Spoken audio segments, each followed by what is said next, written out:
Welcome to PM9 news. నిన్న రాత్రి విలేకరులపై మంచు మోహన్ బాబు దాడి చేయడం తీవ్రంగా ఖండించవలసినటువంటి విషయం. ఈ విషయాన్ని రాష్ట్ర డీజేయు తీవ్రంగా గర్హిస్తుంది, తీవ్రంగా ఖండిస్తుంది. ముఖ్యంగా ఏంటంటే ప్రతి ఒక్క రాజకీయ పార్టీకి కానీ ప్రతి ఒక్క సెలబ్రిటీకి కానీ మీడియా అనేది చాలా అవసరం. వారి అవసరాల కోసము మా యొక్క మీడియా మిత్రుల్ని ఉపయోగించుకుంటుంటారు. తర్వాత అంటే ఇలాంటి సమస్యలు వచ్చినప్పుడు దాడులు చేయడం ఇది ఎంతవరకు కరెక్ట్ అంటారు?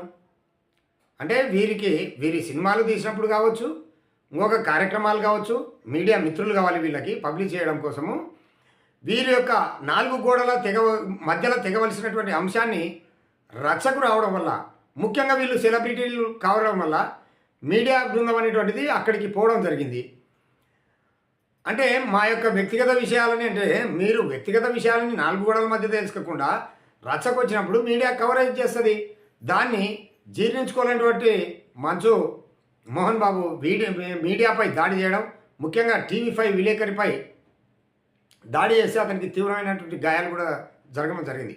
అంటే మీడియా మిత్రులు అనేటువంటి వారికి ఎప్పుడు కూడా ఎవరు కూడా శత్రువులు కానీ మిత్రులు కానీ ఎటువంటి పరిస్థితులు ఉండరు. మాకు అందరూ సమానమే. మేము సమాజం హితం కోరేటువంటి వారిమే తప్ప ఎవరు కానీ మా వ్యక్తిగతం కానీ లేకుంటే మా యొక్క స్వలాభాపేక్ష కానీ ఎలాంటిది ఉండదు. ఫర్ ఎగ్జాంపుల్, మేము మంచు మోహన్ బాబు గారి యొక్క న్యూస్ను టెలికాస్ట్ చేయడం వల్ల మాకేం డబ్బు అనకూడదు కదా. కానీ ఏంటంటే ఓహో ఇలా జరుగుతుంది, సెలబ్రిటీలకి సంబంధించినటువంటి అంశాన్ని టెలికాస్ట్ చేయడం అనేది సర్వసాధారణం. అంటే ఈ మంచు మోహన్ బాబు ఈ సామెత ఎట్లుందంటే అత్త మీది కోపం దుత్త మీద చూపించినట్లు వారి యొక్క కుమారు మీద కోపం చూపించుకోకుండా విలేకరులపై దాడి చేయడం వల్ల ఏమొస్తుందండి? ఇలాంటి దుర్మార్గులని ఖచ్చితంగా కఠినంగా శిక్షించాలని చెప్పేసి మా యొక్క డీజేయు రాష్ట్ర కమిటీ, డెమోక్రటిక్ జర్నలిస్ట్ యూనియన్ రాష్ట్ర కమిటీ తీవ్రంగా ఖండిస్తుంది, తీవ్రంగా గర్హిస్తున్నాం. కాబట్టి ఇలాంటి పునరావృతం కాకుండా చూడాలని చెప్పేసి ప్రభుత్వానికి పదే విజ్ఞప్తి చేస్తున్నాం. వైఎస్ఆర్సీపీ ప్రభుత్వం కావచ్చు, టీడీపీ ప్రభుత్వం కావచ్చు, లేకుంటే జనసేన కావచ్చు, బీజేపీ కావచ్చు, అంటే వీరిని గురించి మంచిగా టెలికాస్ట్ చేస్తే మంచోళ్ళు, అంటే వాస్తవాలను వెలికి తీస్తే చెడు వాళ్ళ. ఈ రకంగా మేము ఖచ్చితంగా హెచ్చరిస్తున్నాం. ఖబర్దార్ మంచు మోహన్ బాబు గారు, ఇలాంటిది మీకు తగదు.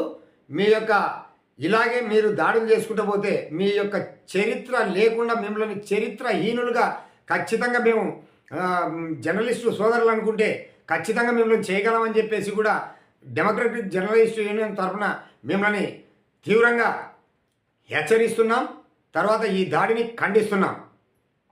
ఇప్పటికైనా కూటమి ప్రభుత్వం ఇలాంటి దుర్మార్గాలు జరగకుండా ఖచ్చితంగా జర్నలిస్టులకు ఒక ప్రత్యేకమైనటువంటి చట్టాలు తీసుకొచ్చి వారికి రక్షణ కల్పించాలని చెప్పేసి, మా జర్నలిస్టులకు రక్షణ కల్పించాలని చెప్పి ఈ సందర్భంగా కూటమి ప్రభుత్వానికి పదే విజ్ఞప్తి చేస్తున్నాం. విలేకరులకు కూడా ముఖ్యంగా ఒక గమనిక, ఇలాంటి దాడులు ఎవరైతే చేసినారో వాళ్ళని చరిత్రహీనులుగా చేయడానికి మనమందరం కూడా ఏకతాటిపై ఉండి, యూనియన్లు ఎన్నైనా ఉండొచ్చు, మనమందరం ఏకతాటిగా ఉండి వారి యొక్క విషయాలను పబ్లిష్ చేయకుండా ఉన్నామనుకో వారు చరిత్రహీనులు అవుతారు. ఖచ్చితంగా ఈరోజు దేశంలో జరుగుతున్నటువంటి వివిధ ప్రభుత్వాలు చేస్తున్నటువంటి అక్రమాలు కావచ్చు, భూ దందాలు కావచ్చు, లేకుంటే ఇసుక మాఫియా కావచ్చు, మటక మాఫియా కావచ్చు, అనేక అసాంఘిక కార్యకలాపాలకు సంబంధించినటువంటి విషయాలని మా యొక్క మీడియా మిత్రులు బయటికి పెట్టడం, సమాజంలో ఇది జరుగుతుంది అంటే నలుగురికి ఉపయోగపడేటువంటి వార్తలనే టెలికాస్ట్ చేస్తాం, లేదంటే ప్రింట్ మీడియా అయితే ప్రింట్ చేస్తాం తప్ప మాకు ఎవరు శత్రువులు లేరు, ఎవరు మిత్రులు లేరు. మా శత్రువులల్లా అక్రమాలు చేసేటువంటి వారే మా శత్రువులు అని చెప్పేసి ఈ సందర్భంగా తెలియజేస్తున్నాం. కాబట్టి ప్రతి ఒక్క జర్నలిస్టు సంఘాలు, తర్వాత వివిధ ప్రజా సంఘాలు, వివిధ పార్టీలు, రాజకీయ మేధావులు, కవులు, కళాకారులు అందరూ కూడా ఈ యొక్క దాడిని ఖండించవలసిందిగా పదే పదే విజ్ఞప్తి చేస్తున్నాం. ఇలాంటి దాడులు పునరావృతమైతే రాష్ట్ర డీజేయు డెమోక్రటిక్ జర్నలిస్ట్ యూనియన్ ముందుండి పోరాడుతుందని చెప్పేసి ఈ సందర్భంగా తెలియజేసుకుంటున్నాం. ఈశ్వరెడ్డి రాష్ట్ర డెమోక్రటిక్ జర్నలిస్ట్ యూనియన్ అధ్యక్షులు.